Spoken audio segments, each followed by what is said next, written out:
하루 종일 사무실 안에 앉아서 일을 하는 분들이라면 누구나 한 번쯤은 사무실 밖의 세상에 대한 로망이나 꿈을 꿔보신 적이 있으실 거예요. 저 역시 마찬가지였거든요. 회사를 그만두고 누가 시키는 일 대신 내 일을 주체적으로 해보고 싶다는 생각, 출퇴근길 시달리는 지옥철이나 끝없이 이어지는 회의와 보고서들, 때로는 숨이 막힐 듯한 조직의 규율 속에서 자유를 갈망하며 퇴사를 꿈꾸는 분들 많으실 거라고 생각해요. 프리랜서로 살면 시간도 자유롭고 내가 하고 싶은 일을 하면서 행복하게 살 수 있지 않을까? 이런 환상을 가지신 분들이 있다면 오늘 영상이 꼭 필요할 것 같은데요. 프리랜서가 된다는 것은 분명 자유와 기회를 얻는 길이지만 동시에 생각지 못했던 현실적인 문제들도 함께 따라온다는 점을 기억해야 합니다. 오늘은 회사를 퇴사한 후에 프리랜서로 독립했을 때 마주하게 되는 현실과 그걸 어떻게 극복할 수 있는지 제 경험에 비추어서 솔직하게 한번 이야기를 해볼게요.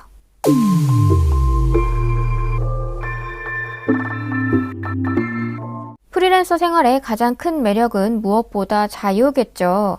개발자의 경우 프리랜서로 프로젝트를 참여한다면 거의 상주하는 경우가 대부분이지만 가끔은 비상주 프리랜서도 존재를 하고요. 또 그마저도 내가 싫으면 안 하면 그만이니까 회사에 매여 있는 것보다는 자유롭다고 할 수가 있습니다. 하지만 이 자유 뒤에는 안정성의 상실이라는 대가가 따라와요. 프리랜서는 모든 것이 자기 책임이기 때문에 내가 하는 만큼 수입이 결정되고요. 당연히 회사 다닐 때 매달 통장에 찍히던 고정 월급은 이제 빠이빠이이며 회사가 알아서 처리해주던 세금과 보험도 이제는 스스로 해결해야 합니다. 물론 어떤 프로젝트에 참여함으로써 몇 개월 내지 길게는 1년 이상 고정 수입이 생긴다고 해도 프로젝트가 끝나는 시점에 다음 프로젝트를 또 언제 받을 수 있을지 모르는 불확실성이 존재하죠. 프리랜서의 수익 패턴은 종종 롤러코스터로 비유되곤 하는데요. 예를 들어서 한 달에 큰 프로젝트로 수천만 원을 벌 수도 있지만 다음 몇 달간은 일이 없을 수도 있죠. 이런 불안정성을 견디기 위해서는 철저한 준비가 필요합니다. 프리랜서로 독립하기 전에 미리 준비해야 할 것들 몇 가지 알려드릴게요. 첫 번째는 비상금을 마련해 두는 건데요. 프리랜서 생활 초기에는 수입이 불규칙하거나 없을 수가 있습니다. 가장 좋은 건 회사를 다니는 동안 수입 파이프라인을 몇 개 만들어 놓는 거지만 내가 거기까지는 미처 준비를 못했다 라고 한다면 최소 6개월간은 생활할 수 있는 비상금을 마련해 두는 것이 좋아요. 프리랜서의 경제학이라는 책이 있는데요. 거기서는 프리랜서 초기에 겪는 불안정성을 대비하기 위해 고정 비용을 줄이고 비상금을 마련하라 고 강조합니다. 저는 실제로 퇴사 전에 만들어 놓은 파이프라인이 몇 개 있었음에도 불구하고 이게 월급처럼 고정적이지가 않다 보니 불안감이 들더라고요. 그래서 한때 무지출 챌린지 같은 거를 하기도 했었어요. 두 번째는 스킬을 전문화하는 건데요. 회사에서는 넓고 다양한 역할을 소화하는 게 중요했다면 프리랜서는 특화된 기술이 더 경쟁력이 있어요. 예를 들어서 단순히 개발자보다는 리액트 전문가 혹은 파이썬 전문가처럼 자신의 전문성을 어필할 수 있는 스킬을 키우시는 게 좋다고 볼 수 있죠. 세 번째는 계약서를 꼼꼼히 확인하는 건데요. 프리랜서가 자주 겪는 문제 중에 하나는 클라이언트와의 계약 문제입니다. 계약서를 작성할 때 업무의 범위, 마감 기한, 대금 지급 조건을 명확하게 확인하셔야 돼요. 그리고 필치 못하게 계약이 깨졌을 때 위약금 조항이 어떻게 되는지도 눈여겨봐야 됩니다. 저는 지난번에 계약서에 위약금이 1억이라고 기재됐던 적이 한 번 있어서 변경 요청을 해서 계약서를 다시 썼던 적도 있는데요. 만약에 주변에 전문가가 있다면 도움을 받아 검토를 받는 것도 좋습니다. 회사에서는 일이 없으면 상사가 업무를 던져주죠. 그리고 가끔은 일이 없을 때가 더 좋을 때도 있습니다. 월급 루팡을 할 수 있으니까요. 하지만 프리랜서는 끊임없이 스스로 일을 찾아야 해요. 내 실력이 좋으면 일이 계속해서 들어오지 않을까? 물론 프리랜서로 뛰어난 실력을 갖추는 건 정말 중요하지만요. 그건 못지않게 나 자신을 마케팅하고 홍보하면서 클라이언트를 확보하고 관계를 유지하는 것도 매우 중요해요.